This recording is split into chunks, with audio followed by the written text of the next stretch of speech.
I feel a little bit like an imposter in my own journey right now. And honestly, the only person I have to blame is myself.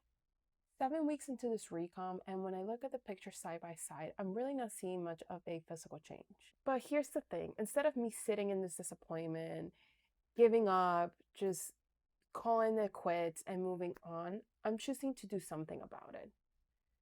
Week 7 is a reset. And as much as I didn't want to say that word, because if you go back to my first video that opened up the whole series, I said, we are done resetting. It truly is a reset right now. Or we can even call it a realignment if we don't want to say reset. But nonetheless, that's what we're going to be doing. Week 1 through 4, honestly, was not a good start. And some stuff was out of my control. Life was busy, I was traveling, and I really didn't have consistency. But I also have to be real with myself, and some of it was my own fault. I had the choice. Sometimes I chose the easier way out. I chose not to track. I chose not to prep. I chose not to push myself and be the person that I told myself I was going to be. Week 5 and 6, I started feeling a little more aligned. I started feeling a little bit more like myself, like what I really wanted to do and be. But if I'm being honest, those weeks, I was at maintenance. I was not in a deficit as I planned. And that's fine, but that's not what the series is about, right? Week 7, no more excuses. This week, I chose to show up.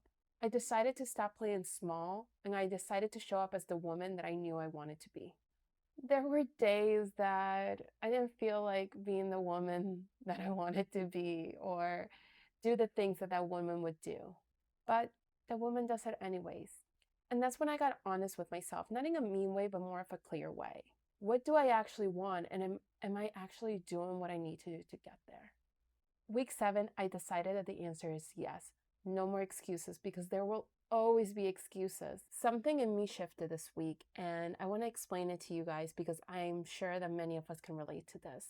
I've been thinking a lot about, like, what is this version of a woman that I want to be? How does she show up? What does she do? How does she think? How does she eat? How does she train? Like, who is she? And I've realized that I've been wanting to feel like her without actually doing the actions that will lead me to her.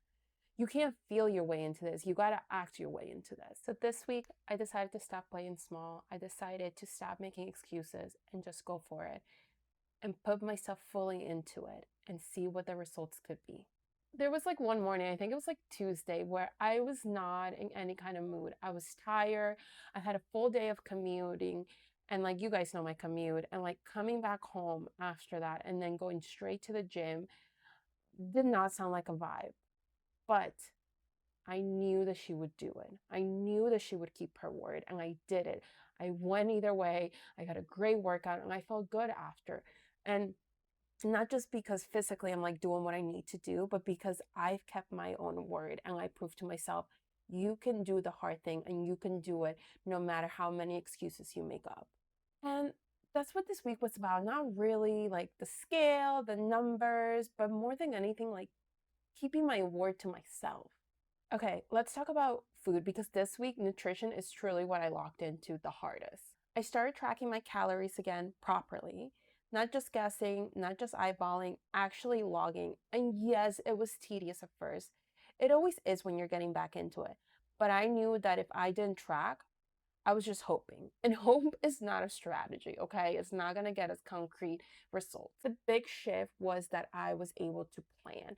And I mean, truly plan. I sat down on Friday, I opened up my Notion, and I planned all my meals, including my snacks, just so I was ready for the week ahead. There was no guessing or no hoping. We were doing it and we were writing it down so we knew exactly what it is that we needed to do. I food shop intentionally. I went in with a list and I didn't deviate from it. And I made room for food that I was actually excited about, and I built my macros around that. There were some days that I'm like, I want pizza for dinner, and I had pizza for dinner, but I made it work into my schedule, into my macros, into my nutrition.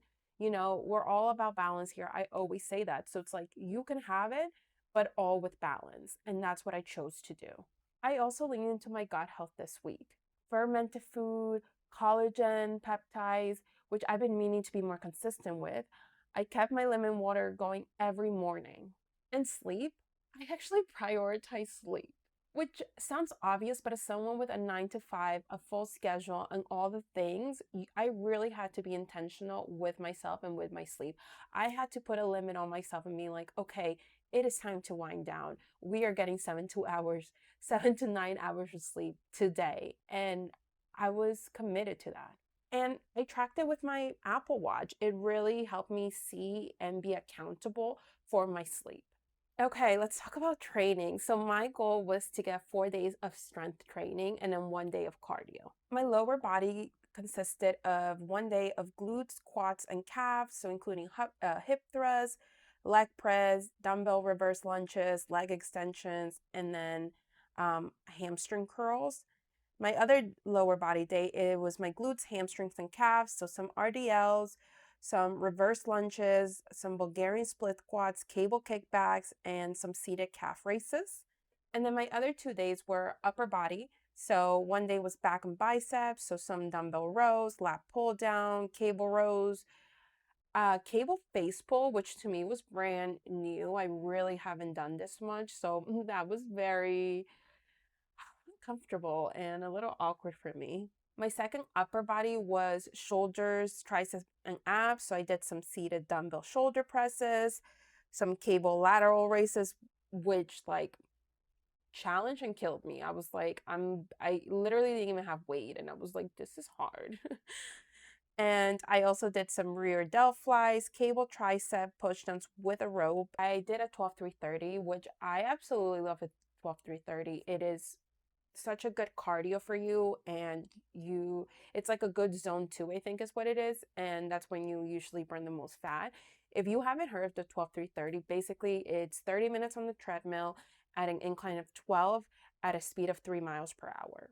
And then that day I also did an ab circuit. And I actually had a step goal. My step goal for the week was 49,000 steps, which was about 7,000 steps a day.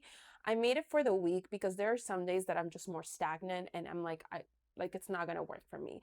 And then there are days that are more active. So overall, I just wanted it for the week, not daily. I mean, daily I try 7K, but if I didn't hit it, then I knew I had to make it up some other day. I finally pulled my walking pad from under my bed. It was so dusty. It was like, oh girl, you remembered me? I'm like, yes, hi, thank you. But I wanted to set up my environment for my success. So I took out my walking pad, I put it in my living room, and it's still there. And now it just makes it so much easier for me to jump on it and get some steps. Like, it's from Atomic Habits. You guys know, like, you got to set up your environment for success. So that's exactly what I did. I pulled it out, I put it there, and then after we eat dinner, I do like 10-15 minutes of walking during my lunch break, during team meetings where I don't need to be on camera or talk. I try to incorporate just walking as much as I could, even if it was for 5 minutes. Like, it's better than nothing. Now, I do want to talk about balance because you guys know this is all about balance. And as much as I love to be like intense, I also do have to be realistic with myself. This week, I went to a Yankees game. I had stadium food, I had a beer, and I had so much fun. I didn't track every bite, and I felt comfortable with that because I was able to enjoy myself but not overdo it. I knew that I had built enough consistency that week that one day that I'm not fully on track, it's not gonna completely rule out all the hard work that I had done for that week. And that's the whole point of being consistent the whole week. It gives you like a buffer for you to have more freedom. The morning after, I woke up and I felt good. I didn't feel bloated. I didn't like beat myself up about it. I didn't feel like I needed to make up for anything. Just good. And I love that feeling. This is the type of person that I'm working towards being, where health doesn't mean rigid, where enjoyment and discipline can coexist. We're not restricting, we're like choosing them. If you're watching this and you're on your own journey, no matter what kind of journey, and you've kind of deviated a little bit, it's okay. It's okay to take a detour. Like when you take the wrong turn and you're driving, your GPS just says, okay, rerouting. Like, it doesn't say, we're done here. There, like, you can't leave here. Like, no, you just reroute back to your main road, back to your main goal, and you're back. Life is always going to be lifing. Life is always going to be busy. There's always going to be a better Monday, a better week to start, a better time in your life to start. But like, you got to start now, because if you keep saying that, by the time you get there, it's like, oh my God, it's been 3 months and I still haven't started. Just start. It doesn't have to be perfect, but you just have to start. I'm starting again. I'm not giving up. Starting again. Let's go. Full force. 5 weeks left of this. And I am so excited for those 5 weeks to just truly show up. And then, you know what's at the end of the road? A nice vacation.